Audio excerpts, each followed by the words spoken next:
Assalamualaikum warahmatullahi wabarakatuh. Adik-adik mahasiswa yang saya banggakan, saya memberikan sedikit penjelasan mengenai ujian akhir semester kita. Ada 3 materi yang kemudian menjadi bahan ujian akhir kita, yaitu hubungan pemerintah pusat dan daerah pada aspek keuangan, aspek kewenangan, aspek kelembagaan, dan aspek pengawasan. Materi aspek keuangan dan aspek kewenangan itu sudah ada videonya. Silakan dilihat itu untuk persiapan ujian akhir Anda. Nah, ada 2 bagian ini yang belum dikirimkan videonya, itulah saya akan jelaskan hal-hal penting yang sekiranya itu menjadi bagian dari ujian akhir kita. Baik, kita bicara tentang aspek kelembagaan ya, bahwa tentu elemen dasar dari pemerintahan daerah itu salah satunya adalah kelembagaan daerah. Bahwa kewenangan daerah itu tidak mungkin dilaksanakan kalau tidak diakomodasikan dalam kelembagaan daerah. Jadi kelembagaan daerah itulah yang kemudian menaungi atau menjalankan kewenangan-kewenangan yang telah diberikan. Dalam hal ini kemarin kita bahas ada urusan konkuren.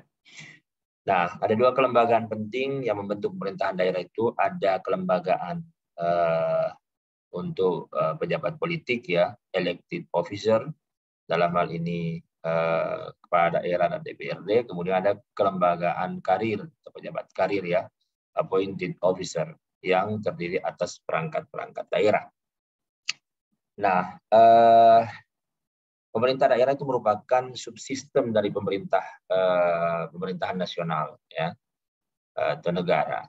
Jadi efektivitas pemerintahan negara itu tentu bergantung kepada efektivitas penyelenggaraan pemerintahan di daerah. Begitupun dengan keberhasilan kepemimpinan di daerah akan menentukan kesuksesan kepemimpinan nasional. Nah, ketidakmampuan kepala daerah dalam menyukseskan pembangunan daerah itu tentu akan berimplikasi pada rendah atau berkurangnya kinerja dan efektivitas penyelenggaraan pembangunan nasional. Kira-kira begitu ya. Nah, kalau kita bicara dalam konteks negara kesatuan ini, bisa saja kemudian berlaku sistem yang sentralistik, bisa juga sistem yang desentralistik, dalam hal ini desentralisasi. Jadi semakin sentralistik sistem yang dianut oleh sebuah negara, maka pemerintah negara yang bersangkutan itu akan cenderung memakai kelembagaan pemerintah wilayah untuk mengurus urusan-urusan pemerintahan di tingkat lokal. Misalnya dulu di masa Orde Baru namanya Kanwil ya, ada Kandep gitu. Nah, semakin demokratis sebuah negara, maka kelembagaan pemerintah daerah itu akan lebih berperan di dalam penyelenggaraan urusan-urusan pemerintahan di tingkat lokal. Nah, perlu diketahui bahwa perangkat pemerintah daerah, pemerintah pusat itu terbatas ya. Tidak ada satupun negara dengan wilayah yang luas itu yang dapat menentukan kebijakan secara efektif atau mengimplementasikan kebijaksanaan dan program-programnya secara efisien itu melalui sistem yang sentralistik. Ya, tentu pandangan ini memberikan urgensi akan pentingnya itu desentralisasi, pelimpahan atau penyerahan sebagian kewenangan pemerintah pusat, baik dalam konotasi politis maupun administratif kepada organisasi di luar pemerintah pusat.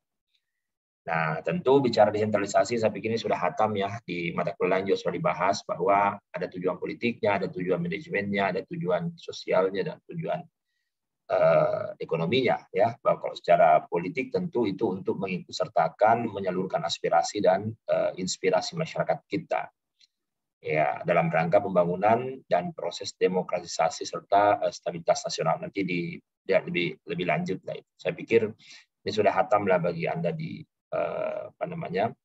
di mata kuliah lain. Kemudian bicara desentralisasi itu ada bentuknya, namanya desentralisasi ketatanegaraan, desentralisasi jabatan. Yang ketatanegaraan itu ada desentralisasi teritorial, ada desentralisasi fungsional. Nah, kalau bicara desentralisasi ketatanegaraan, berarti ada pelimpahan kekuasaan perundangan dan pemerintahan kepada daerah otonom. Sementara kalau desentralisasi jabatan berarti pelimpahan kekuasaan dari alat kelengkapan negara tingkat lebih atas kepada bawahannya. Ya, seperti pelimpahan kekuasaan dari gubernur ke bupati, wali kota, dan seterusnya. Kemudian ada desentralisasi teritorial, desentralisasi fungsional ya. Kalau bicara teritorial berarti penyerahan kekuasaan untuk mengatur dan mengurus rumah tangganya sendiri, otonomi ya.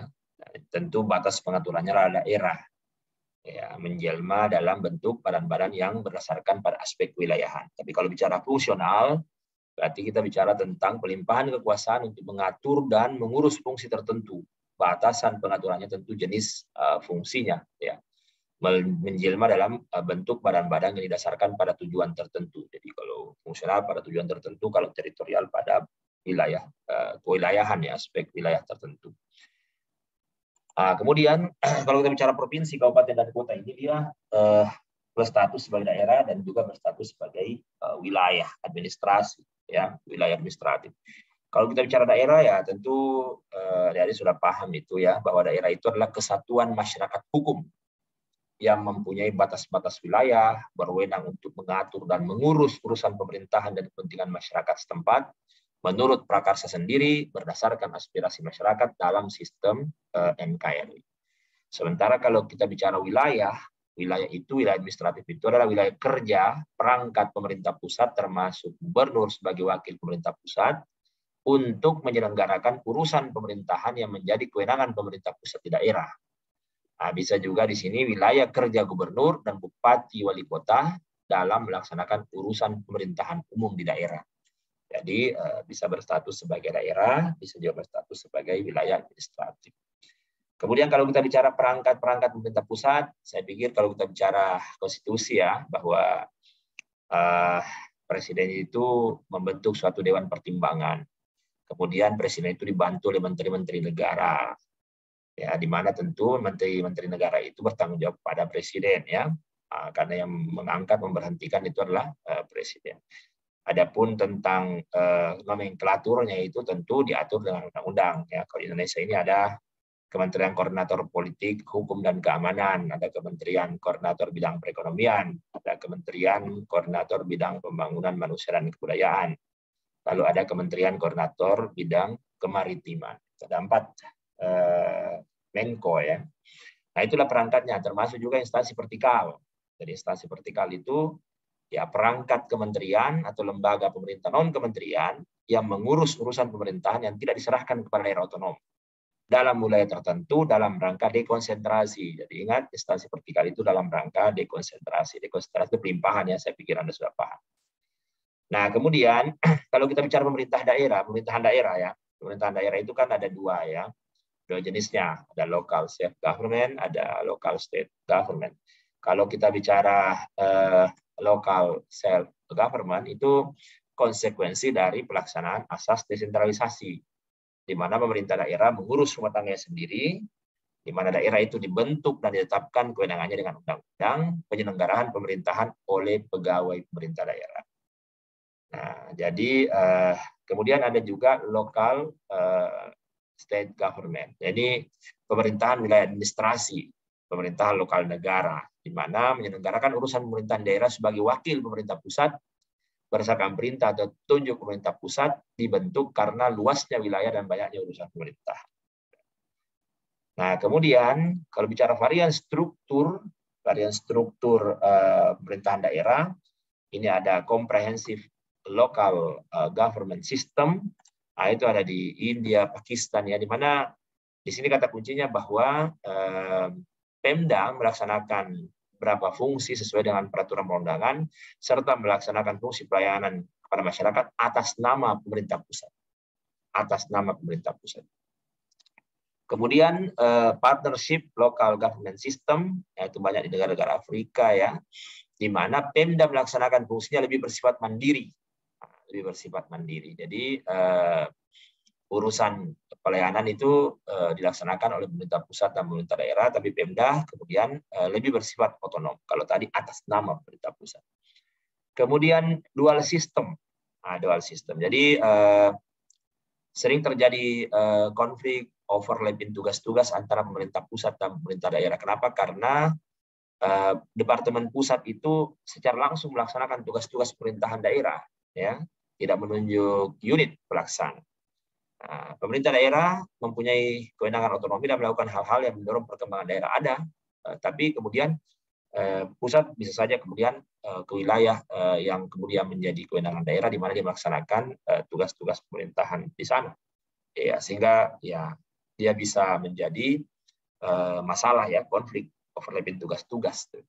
Kalau dual system banyak dia mendekati ini, ya.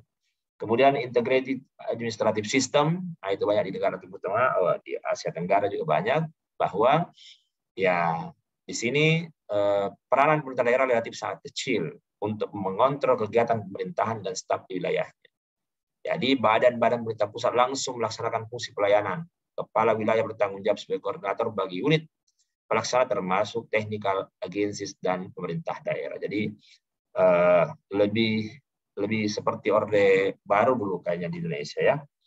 Nah, sementara kalau kita bicara di Indonesia, pemerintahan daerahnya itu adalah pemerintah daerah dan DPRD, di mana pemerintah daerah itu memiliki perangkat daerah, ya. Jadi perangkat daerah itu tentu diatur di dalam di dalam undang-undang, ya. Kalau dulu di Undang-Undang 2299, itu ada perangkat daerahnya mulai dari sekretariat daerah sampai Satpol PP. Kemudian kalau 32 2004 ada perangkat daerah kabupaten kota, itu sekretariat daerah sampai kelurahan. Nah, di Undang-Undang 23 2014 seperti ini kira-kira. Jadi sekretariat daerah, sekretariat DPRD, inspektorat, dinas, badan, kecamatan itu adalah perangkat daerah kabupaten kota. Ya, kira-kira itu untuk untuk aspek kelembagaan. Kemudian selanjutnya di pengawasan, ya, bahwa ya tentu selama secara pengawasan, kalau setelah kewenangan dalam bentuk urusan diberikan, lalu kemudian ada kelembagaan yang mengurusinya, ada aparatur yang menjalankannya, ada keuangan yang menyertai kegiatan tersebut, ya tentu harus ada pengawasan, ya. Karena Lord Acton mengatakan power tend to corrupt. Ya, artinya apa? Ya, kewenangan itu cenderung diselewengkan, makanya perlu diawasi. Ada istilah pengawasan, ada istilah pembinaan, ya, bahwa kalau kita bicara pembinaan terhadap penyelenggaraan pemerintah di Undang-Undang 23 2014 itu, kalau pemerintah provinsi itu kan ya, melakukan pembinaan adalah menteri, ya, ada menteri dalam negeri, ada menteri teknis. Kemudian kalau pemerintah daerah kabupaten kota yang melakukan itu adalah gubernur sebagai wakil pemerintah pusat di daerah, gitu, ya. Jadi kalau bicara pemerintah daerah provinsi itu dilaksanakan oleh menteri teknis dan kepala lembaga pemerintahan dan kementerian. Nah, hal-hal apa yang bersifat umum kaitannya dengan pembagian urusan pemerintahan, kelembagaan daerah, ya, itu menjadi hal-hal yang menjadi bagian dari pembinaan terhadap pemerintah daerah provinsi. Sementara kalau kita bicara pembinaan terhadap penyelenggaraan pemerintahan daerah kabupaten kota, itu gubernur sebagai wakil pemerintah pusat, ya, yang mana pembinaannya berlaku umum dan teknis, ya. Kalau tadi di pemerintah provinsi ada menteri teknis, ya, yang melakukan pembinaan terkait tentu urusan-urusan yang dijalankan oleh pemerintah daerah. Oke, saya pikir itu penjelasan khususnya, dan saya percaya bahwa materi ini sudah disampaikan oleh dosen-dosen terdahulu. Terima kasih adik-adik. Assalamualaikum warahmatullahi wabarakatuh.